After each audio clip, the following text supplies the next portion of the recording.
Hi, everybody. This is Jonathan from Fever Moon, and doing another, taking my lunch break here and recording a weekly newsletter.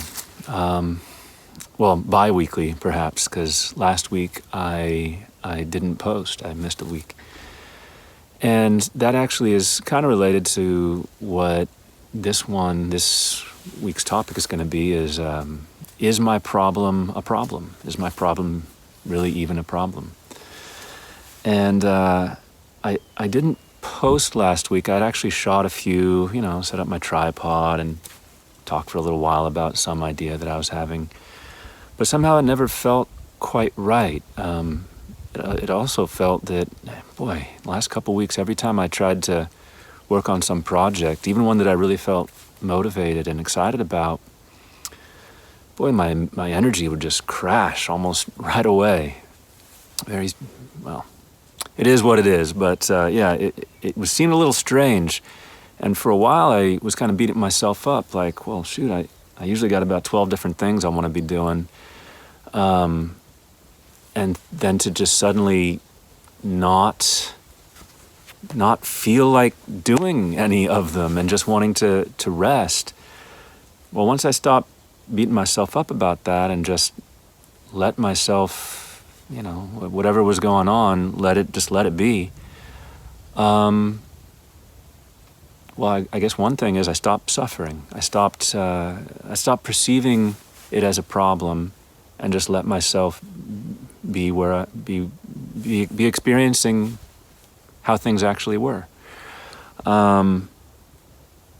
So what came through is my problem a problem. I was working with a healing practitioner. He used a style called neuro-linguistic programming, NLP. And he was saying he works with anybody, it's kind of a coaching method, but anyway, before he works with anybody, he always asks them, is it a problem? Before we dive deep into the unconscious and try to change change beliefs that a person may have, just double check, is it a problem? And the example that he gave was roller coasters. He doesn't like roller coasters. So he thought, people, shouldn't you, all these techniques, shouldn't you be able to kind of adjust and change your beliefs so that you like roller coasters or so that you don't not like them? And he thought about it and he's like, well, he doesn't really feel like he's missing out on life or that there's any problem with not really liking roller coasters. So why exert the effort to change if it's not even a problem? And I think that's actually a pretty helpful meditation, a pretty helpful a pretty helpful question is whatever it is that I'm telling myself is stressful or a strain or something that isn't right, well, just double check. Is it a problem? Well, maybe not. And it's like in my heart of hearts, is it a problem? Maybe not necessarily like, from a belief level or an ego level. And part of that too is I'm a big fan of inner child work. And when it comes to beliefs and the stories we tell ourselves and all these ideas of who we think we should be, another helpful technique, question really, is if we tell ourselves, oh, well, I should be doing this, or I should be this way, or something like that. I should be successful. I should be, I should be thinner. I should be stronger, whatever it may be. Well, just double check. Is that your belief?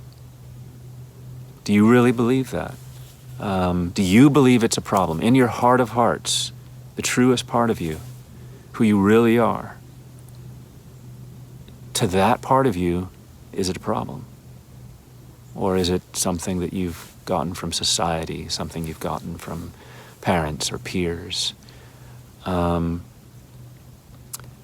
feel like these are really important questions before we start telling ourselves, as I was briefly, that I shouldn't be so tired, that I should be moving towards my hopes and dreams. Well, for me at least, including making this video, which I'm not going to edit very much. I'm just going to say, hey, you know what? I'm just going to make the video. I'm just going to put it out there. And, well, I don't really feel like I need a nap right now, but hey, maybe I will later. And if I feel like I need one, I'm going to take one. I'm not going to tell myself that I shouldn't want what I need. So anyway, I hope this video finds you well. I hope you're having a good week. And if anything, you got any questions or comments, just leave them below. And I hope you have a good week.